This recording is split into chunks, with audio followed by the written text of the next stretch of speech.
Geared up for war. Today we're taking a look at Hiya Toys Exquisite Mini Predators, Berserker Predator.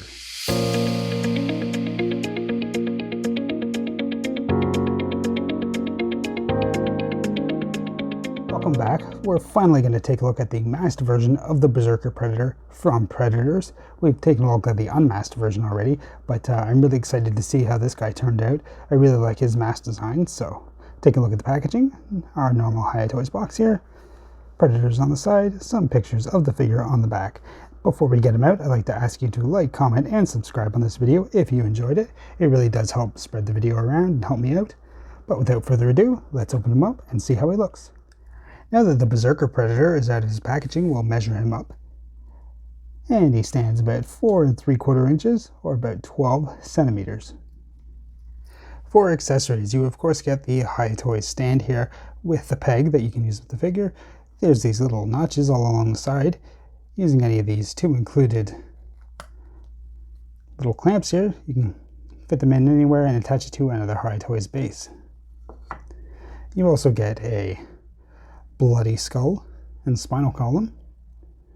Really cool accessory. A left fist. And a right gripping hand to hold the spinal column here. Taking a closer look at the masked Berserker Predator, this is almost the same figure that we've reviewed before, the unmasked version, just with a different head. There are a little bit of differences in the paint job here, but of course the head is the standout difference, and this is probably the coolest Predator mask in my opinion. Really like this kind of bone jaw that he had attached to his mask here. Definitely know that this guy's a badass. The final boss of the movie there. Really like that design. That is such a cool looking mask. That'd be a nice one to have in a full-scale replica. He has his enormous plasma cannon here, which is articulated. It does go up and down and side to side.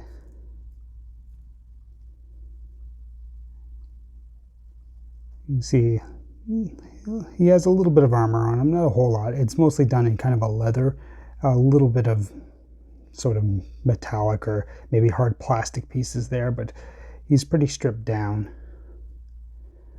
He does have his gauntlet blade, single fixed blade. It doesn't move or anything like that. Done in kind of a soft plastic there. So be careful when handling it. You don't want to snap that off.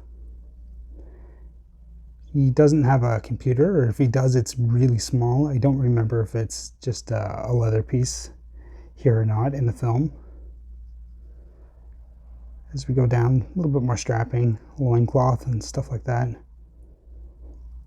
He does have like a pouch on the side of his legs here, but no knives or anything stuck in there like the AVP Predators. And boots. He does have peg holes on both feet to use with the stand.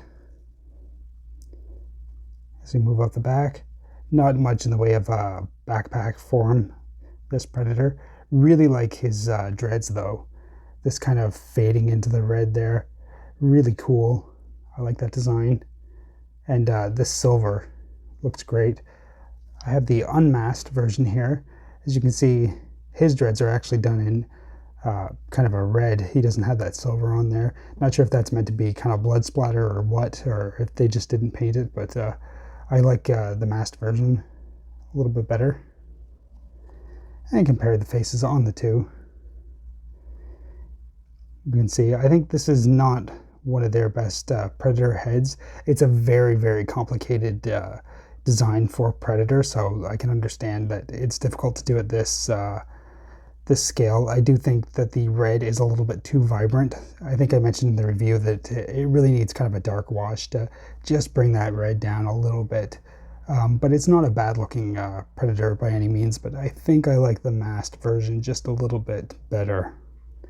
Looking at articulation, the head is on a ball joint. This one's actually really loose, so it's got a good range of movement on there.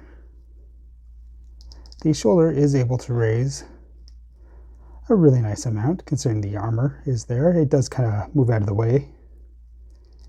They do rotate, of course, all the way around. You do have a bend at the elbow like that. Not the best, but not too bad. It does rotate at the elbow as well. The hands are on a ball peg. As far as the abdomen goes, he can go back really far and forward well, thanks to the lack of armor. He can, of course, rotate and wobble around. There is rotation at the waist as well.